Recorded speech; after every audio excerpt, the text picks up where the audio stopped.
Hey guys, welcome back to my channel Account and Computer Professional Education के accounting class में. Friends, today I have tell you what is wholesaler and retailer and what is debit note and credit note and what is the use.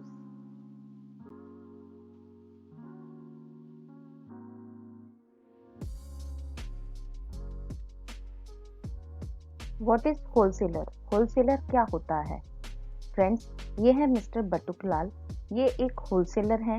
A wholesaler is a company or person that buy product in bulk from manufacturer and sells them to retailer. एक थोक व्यापारी एक company या व्यक्ति है जो निर्माताओं से थोक में उत्पाद खरीदता है. निर्माता मीन्स जो कंपनी माल को बनाती है, मटेरियल को बनाती है, उनसे बड़ी मात्रा में मटेरियल को परचेज करता है और उन्हें खुदरा विक्रेताओं मतलब रिटेलर्स को सेल करता है. उसी को होलसेलर कहा जाता है.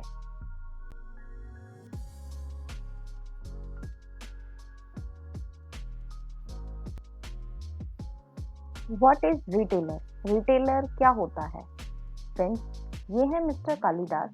ये एक रिटेलर हैं. ए retailer refer to the activity of selling goods or services directly to consumers or end. Retail का तात्पर्य सीधे उपभोक्ताओं या अंत तक वस्तुओं या सेवाओं को बेचने की गतिविधि से है. रिटेलर वो व्यक्ति होता है जो डायरेक्ट अपना मटेरियल कंज्यूमर्स को सेल कर सकता है. उसी पर्सन को रिटेलर कहा जाता है.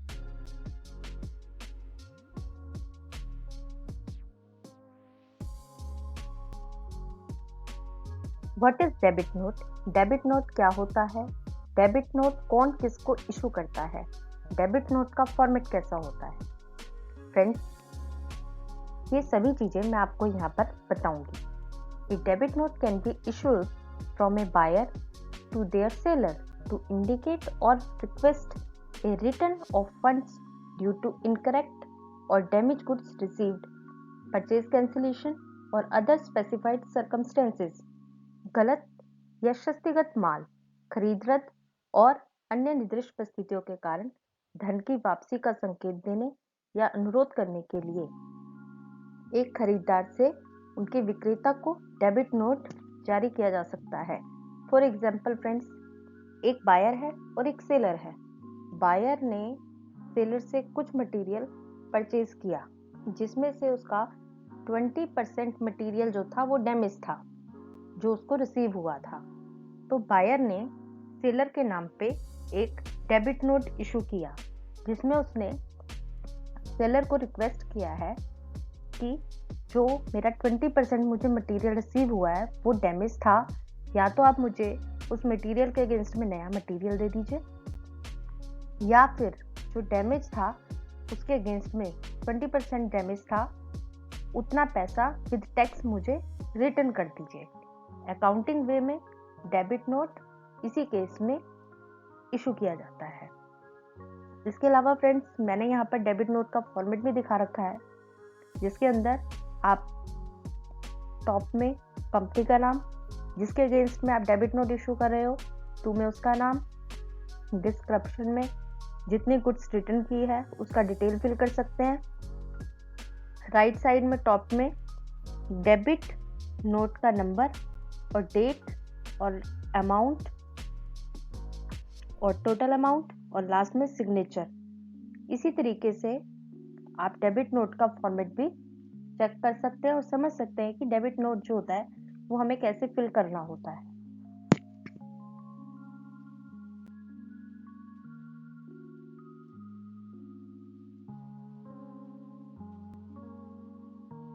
What is credit note? Credit note क्या होता है? क्रेडिट नोट कौन किसको इशू करता है? क्रेडिट नोट का फॉर्मेट कैसा होता है? ये सभी फ्रेंड्स हम यहाँ पर देखेंगे. A credit note is a commercial document issued by a seller to buyer. Credit note act as a source document for the sales return journal. In other words, the credit note is evidence of the reduction in sales. एक जो credit note होता है एक विक्रेता के द्वारा किसी खरीदार को जारी किया गया एक ऐसा व्यावसायिक दस्तावेज होता है जो क्रेडिट नोट बिक्री रिटर्न जर्नल के लिए एक स्रोत दस्तावेज के रूप में कार्य करते हैं। दूसरे शब्दों में क्रेडिट नोट बिक्री में कमी का प्रमाण होता है।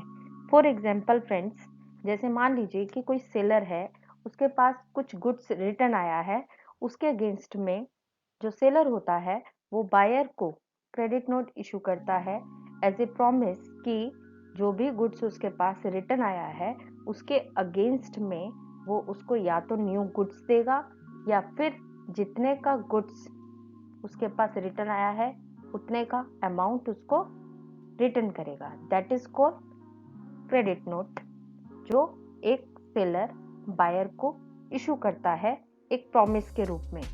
इसी प्रकार फ्रेंड्स, आप यहाँ पर देखिए कि हमने क्रेडिट नोट का फॉर्मेट दे रखा है। यहाँ पर टॉप में योर कंपनी नेम में यहाँ पर जो कंपनी क्रेडिट नोट इशू कर रही है उसका यहाँ पे कंपनी का नाम आता है, जिसको क्रेडिट नोट इशू किया जा रहा है, जिसकी गुड्स रिटर्न आई हैं उसका यहाँ पे नाम आएगा, और यहाँ पर क्रेडिट नोट डेट आएगी, यहाँ पे क्रेडिट नोट का नंबर आएगा, यहाँ पे जो गुड्स रिटर्न आई है उसका full description, quantity, unit, detail सारी फिल की जाएगी, यहाँ पर टोटल अमाउंट आएगा, देन नीचे सिग्नेचर भी होगा। फ्रेंड्स, ये क्रेडिट नोट का जो फॉर्मेट है इसकी हेल्प से आप समझ सकते हैं कि क्रेडिट नोट जो होता है वो उसमें डिटेल कैसे फिल किया जाता है।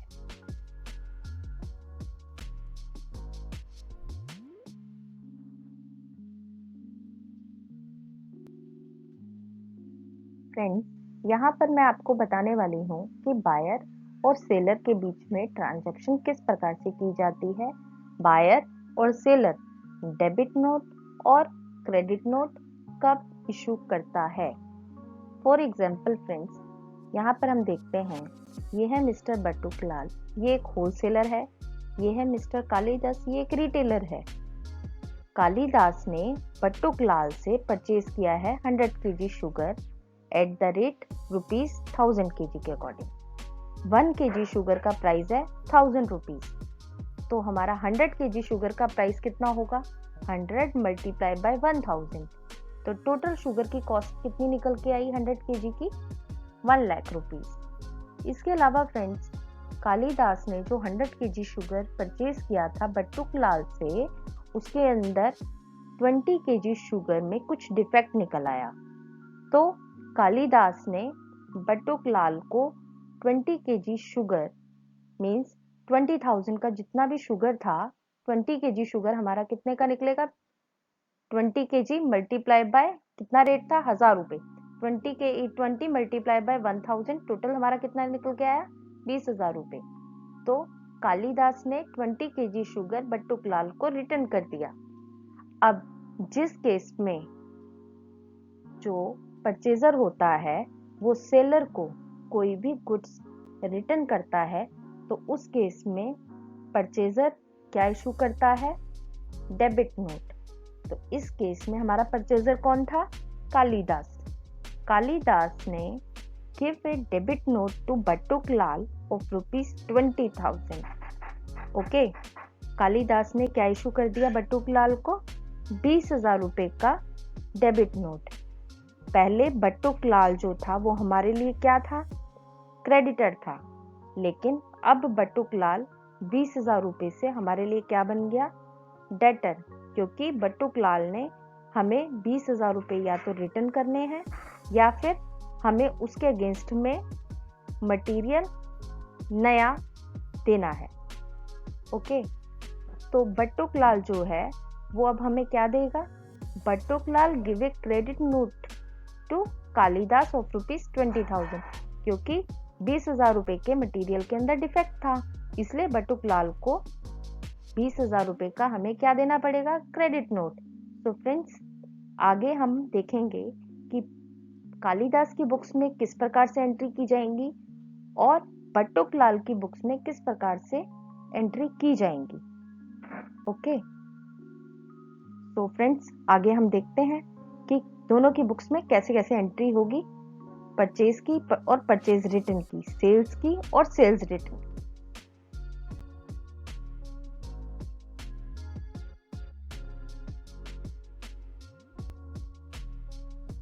फ्रेंड्स, यहाँ पर हम देखेंगे कि बुक्स ऑफ कालिदास में एंट्रीज किस तरह से होंगी। कालिदास कौन था? परचेजर था। कालिदास ने किससे मटेरियल परचेज किया था? बट्टुकलाल से। ओके, तो purchase 100 kg sugar. 1 kg sugar का प्राइस था 1000 रुपये, तो 100 kg शुगर का प्राइस कितना होगा? 100 kg multiply by 1000 of rupees 1 lakh. तो एंट्री पास होगी फ्रेंड्स, परचेजेस अकाउंट डेबिट, कितने से? 1 लाख रुपीज से। इसके अलावा हमसे टैक्स कितना चार्ज किया गया है? 12%। तो input IGST account debit 12,000 to Battuklal, क्योंकि हमने मटेरियल किससे परचेज किया है? बट्टुकलाल से, इसलिए बट्टुकलाल को हमने क्या कर दिया? क्रेडिट। तो टोटल वैल्यू निकल के आई 1,12,000 being goods purchased from Battuklal including IGST at the rate 12%। इसके अलावा फ्रेंड्स, कालिदास ने बट्टुकलाल को गुड्स रिटर्न किया था। कितना रिटर्न किया था? 20 kg sugar of rupees 20,000। Okay, पहले बट्टुकलाल हमारे लिए क्या था? क्रेडिटर था। अब 20,000 जब हमने उसको मटेरियल रिटर्न किया तो हमारे लिए बट्टुकलाल जो है क्या बन गया? डेटर बन जाएगा। बट्टुकलाल अकाउंट डेबिट 22,400। फ्रेंड्स, ये कैसे आया वो मैं आपको आगे बताती हूँ। To purchases return account 20,000। यहाँ पर फ्रेंड्स, बट्टुकलाल को हमने मटेरियल कितना या रिटर्न किया है? 20,000। तो इनपुट आईजीएसटी अकाउंट, फ्रेंड्स हमने जब मटेरियल परचेज किया था तो हमने टैक्स भी पे किया था, एंड अब जितने का मटेरियल हम उसको रिटर्न करेंगे उसके ऊपर हम 12% जितना हमने टैक्स पे किया था वो भी रिटर्न करेंगे। तो 20,000 का 12% निकालिए 2,400, तो टोटल वैल्यू हमारी कितनी निकल के आई? 22,400 बीइंग परचेज गुड्स रिटर्न। बट्टुकलाल पहले हमारे लिए क्रेडिटर था। अब बट्टुकलाल जब हमने उसको गुड्स रिटर्न किए हैं तो अब वो हमारे लिए 22,400 से क्या बन गया? डेटर, क्योंकि उसको हमें 22,400 का या तो रिटर्न करना है मटेरियल, या तो वो हमें पैसा रिटर्न करेगा या वो हमें उसके अगेंस्ट में मटेरियल रिटर्न करेगा। इसी तरीके से कालिदास बुक्स में एंट्रीज पास होंगी।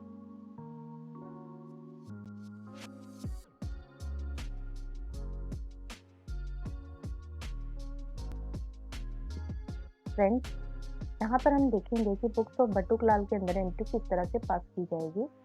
बट्टुकलाल ने सेल किया है 100 kg sugar of rupees 1 lakh at the rate rupees 1,000 kg। इसको सेल किया था उसने? कालिदास को। तो Kalidas account debit 1,12,000 to sales account credit. कितने का सेल किया था? 1 लाख का, तो रुपीज 1 लाख। तो आउटपुट आईजीएसटी कितना रिसीव हो रहा है? 12,000। कैसे?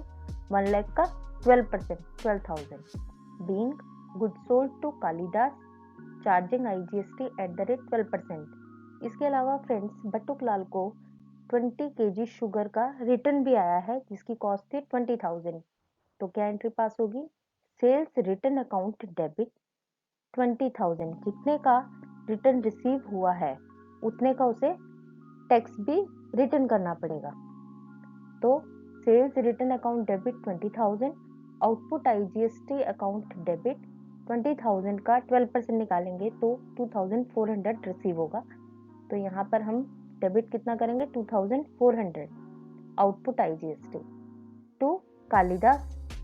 टोटल अमाउंट कितना आ गया? 22,400 being sold goods was return by Kalidas. अब फ्रेंड्स, आप देखेंगे कि जो कालिदास है वो बट्टुकलाल की बुक्स के अंदर 22,400 से क्या बन गया है? क्रेडिटर। तो फ्रेंड्स, बट्टुकलाल की बुक्स के अंदर एंट्री इसी प्रकार से की जाएगी।